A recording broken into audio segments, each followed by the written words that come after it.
Hi guys! This week we're doing another episode of You Ask and We Kind of Answer. A couple of weeks ago we received an email from Robert, and Robert asks, how much preparation do you do for each trip? And do each one of you have specific duties when underway? Well, Robert, a couple of days ago we made a passage from Cascais near Lisbon in Portugal all the way down to Lagos. That was a little over 100 nautical miles and it took us about 18 hours. There was an overnight passage that was quite typical of the passages that we've done all the way from Stockholm and along the west coast of Europe. And those trips would usually take us between 2 to 4 days of coastal sailing.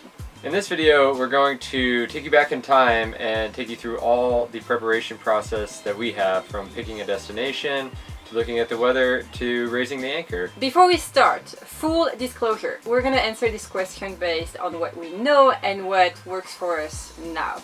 We do not pretend to know everything. We are still very much in the process of learning, and we share the information in the spirit of sharing with the community, not in the spirit of giving advices to anyone. That said, if you have insight on passage prep that you would like to share, feel free to write a comment. This little community is awesome and I'm sure that everyone will appreciate. When did we do this passage? Friday, and today Friday to Saturday. Friday to Saturday. Today is Tuesday.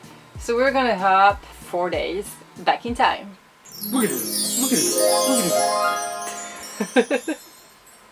Should we say a few words about how we pick our destinations?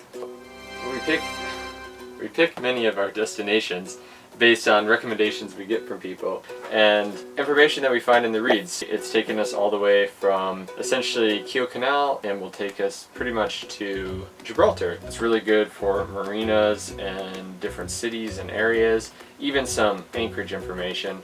Another source is Noonsight. There's a lot of really good information there, and there's even comments from people that have been to different places.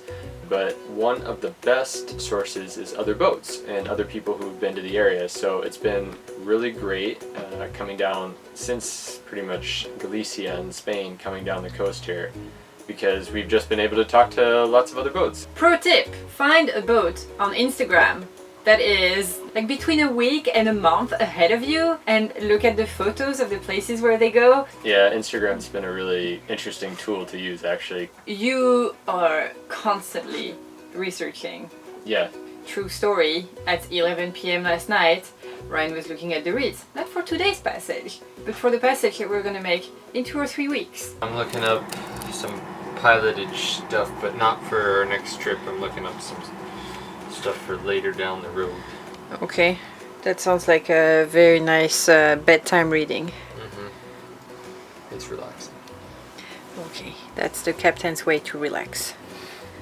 Let's talk about why we chose to go to Sagres and Lagos. We always wanted to go to Lagos, I think, Mm-hmm. because it's a pretty popular place for cruisers to go. But Sagres was an anchor that was given on a recommendation to us. So we'll go there and anchor at least for a few hours and then go to Lagos. Mm-hmm. So that's how we pick the places that we're going to go. Then the next discussion is, how do we decide when we're going to leave? And it gets a little bit more complex as you do longer coastal sailing that goes 1, 2, or 3 nights, because there's a variety of factors that you have to take into account: the weather, the tides, the traffic. There may even be some restrictions with bridges that you may need to go under. So these are all things that we take into account. One of my biggest things that I take into account is the time of day that we'll be arriving at new harbors. I do not like to go into a new port at night if I can avoid it. So I prefer to plan to arrive around midday. That way it gives us a whole afternoon and part of the early evening if we are late. Let's just make a parenthesis here and say that we're always faster than your prediction and we pretty much always arrived earlier than you planned. Yeah. But it's fine because we plan to arrive midday, so when we're earlier we arrive Still okay. in the morning, and when we're late, which has never happened, we arrive in the afternoon. So for this passage then, what Sophie and I would typically do is brief about it. So we are in Cascais. Cascais. Let's zoom and see how it looks in Cascais, if there are any things that we need to be aware of. We'll depart the anchorage and Yeah. head through a couple anchor areas that maybe some larger ships might be in. And then we'll come out here, and it's a little bit shallower coming out here, and there's a big island out here with a cardinal marker. Yes. But that'll be alright. We just need to keep an eye out for ship traffic leaving Lisbon. Mm-hmm. And then we'll start heading down to this waypoint I've charted. Yeah, this will get There's swelly. tight contours here, so maybe that might have a little bit of swell coming through there. And then we're going to go down, and you can see here, these are some shipping lanes. And then it's just pretty much a straight shot south to the tip here. Okay. And then we wrap around and we can go to Anchorage for a bit and Sagres. And from the Anchorage to Lagos, there are a few of these fish farms that we need to keep an eye out for. And that's pretty much it in terms of navigation. Good. Yeah. What are our bolt holes? So Sinus what's is the our only bolt hole. what's the contingency plan? Sinus. Is that the only place where we Mhm. can There's not a go? lot of. I think there's a small marina here, and Milfontes? yeah, but and they're pretty close together is the thing. So looks like some anchorage there.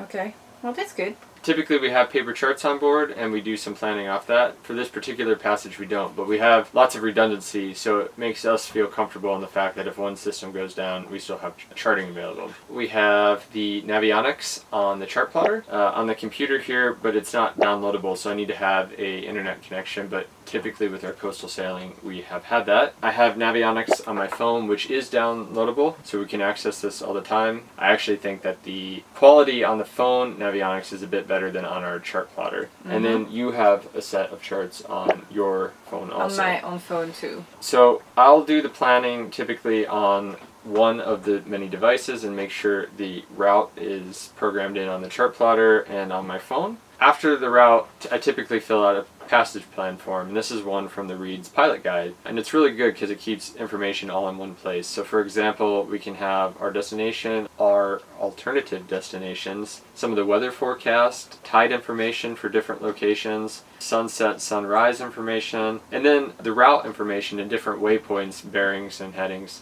and distances. Weather.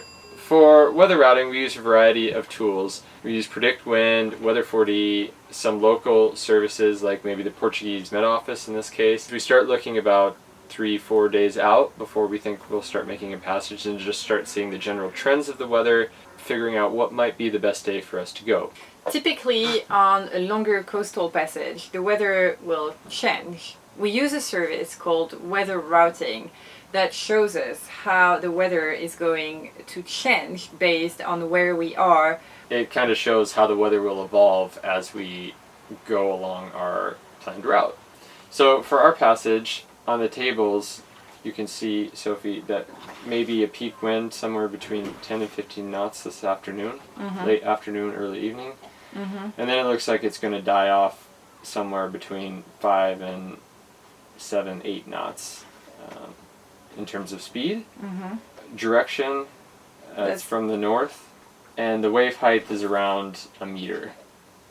So that's the weather, and that's the kind of the next step in the process. So once we have all of that done, then we start getting the boat ready. Before every passage, we do a thorough engine check to just make sure that everything looks to be in order. Okay. Doing the engine check is pretty simple. I am looking for anything that could potentially be wrong.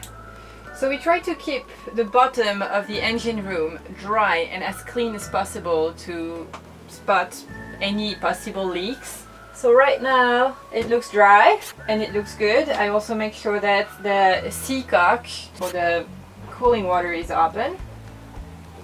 Up. Then I'm gonna look at the engine from the side. I'm also going to look at anything that could potentially be wrong or breaking. I'm gonna look at the back and the prop shaft. Good, good, good. No leaks. And I'm going to be looking at the raw water filter. We actually have around the engine to charge the batteries. So yeah, we're gonna need the raw water filter. A bit of a wash. A bit of a clean. There we go. You see, it's not much, but well, you know, it's better to have it clean at once. Looks much better.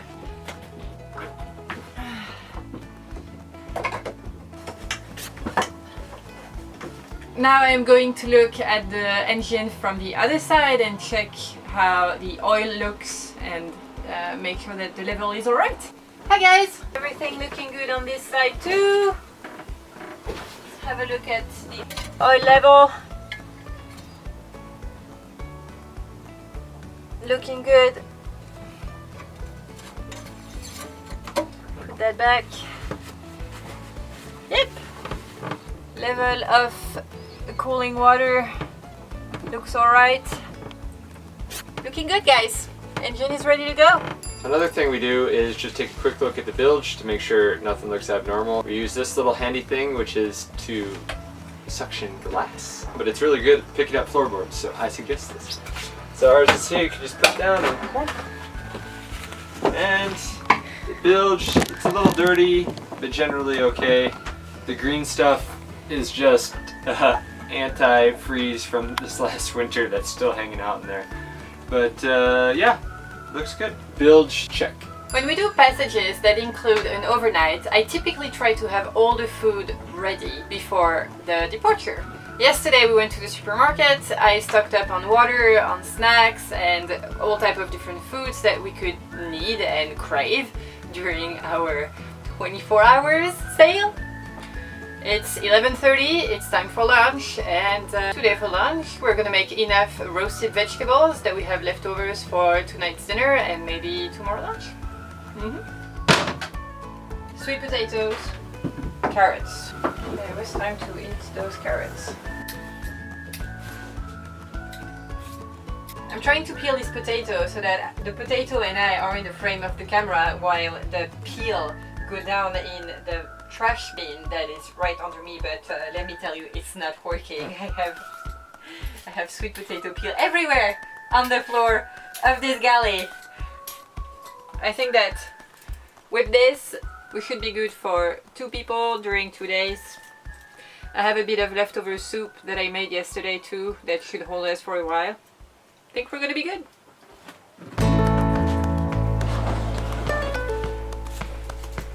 On the day of departure, we try to get the boat as clean as possible. On polar sail, we have a rule: whoever cooks, the other person cleans. So typically, I do a lot of dishes, but I'm happy to do it because Sophie's a great cook. On some of our longer passages, we'll leave quite early in the morning. We've left as early as 4 a.m. sometimes. And on those passages, we typically get everything ready the night before. Everything from filling the water tanks, to checking the engine, to getting the bimini stored and everything on deck ready. We do that all the night before, and that's something good for pre-planning, just to have your mind around so you're not up 2 hours early trying to get all of those things done. We need to get the boat from anchorage mode to sailing mode, which means that all the objects that are on shelf and could potentially be flying in the waves need to be stowed away. Is the succulent going to be okay, Ryan? It's gonna be just fine right there. Now, the bubbles of wine need to go to their appropriate storage space.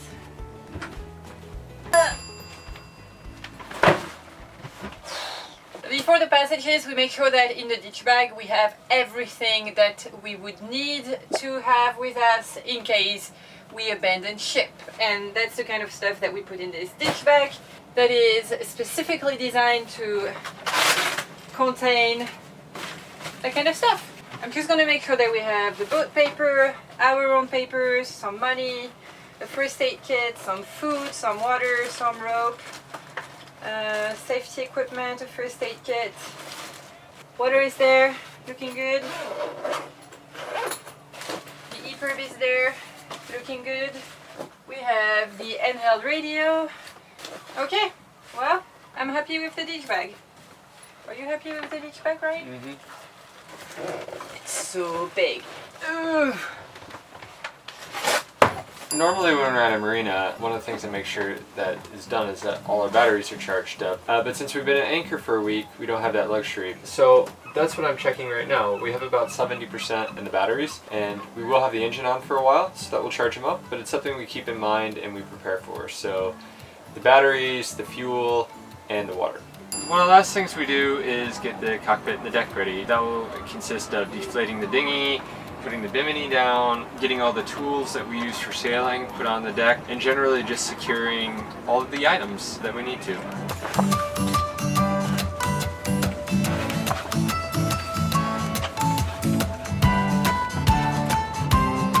One thing that we're really mindful of when we do our preparation is time. We want to give ourselves a little time to breathe and eat and relax before departure. Right now, we're about ready to go. All we need to do is deflate the dinghy, have a good lunch, relax for a bit, and we'll leave in about an hour or two.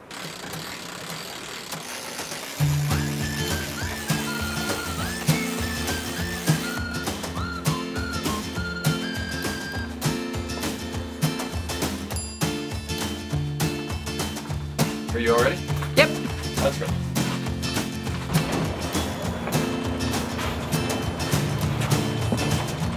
And say bye to Cascais. It was a great city.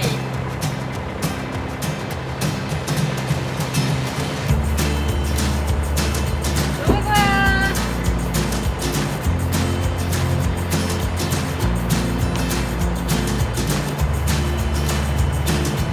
Yeah, we were in.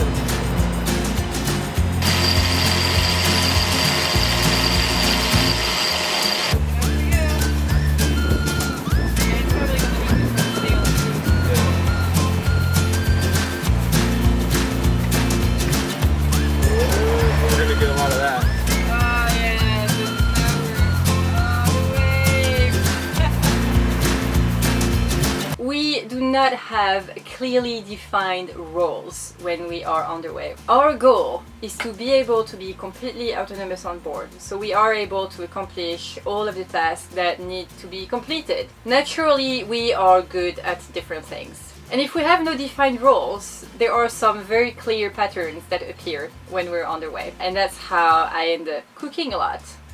It's because I want to eat real food. Mm-hmm. You also asked who the skipper of Polar Seal is, and this is not the first time that we get the question. Nope. So, to offer a bit of clarification, Brian is the captain, and I am the Supreme Allied Commander, just to be very clear. Rob, we hope that we answered your question. And guys, if you have any insights on coastal passage prep, or if you have any routine that you would like to share, please feel free to write them in the comment and enlighten this entire community in the process. If you guys have any question that for some reason you would like us to answer or kind of answer, feel free to send us an email at ryanandsophieonaboat@gmail.com. The address email is in the description below. That's it for us today. Bye bye. No, first we say thank you for watching. Oh, thank you for watching. Bye bye. Okay, we're gonna do that again. Guys, Bye bye. thank you so much for watching. Bye. We'll see you next week. I have no idea how I'm going to edit this, Ryan.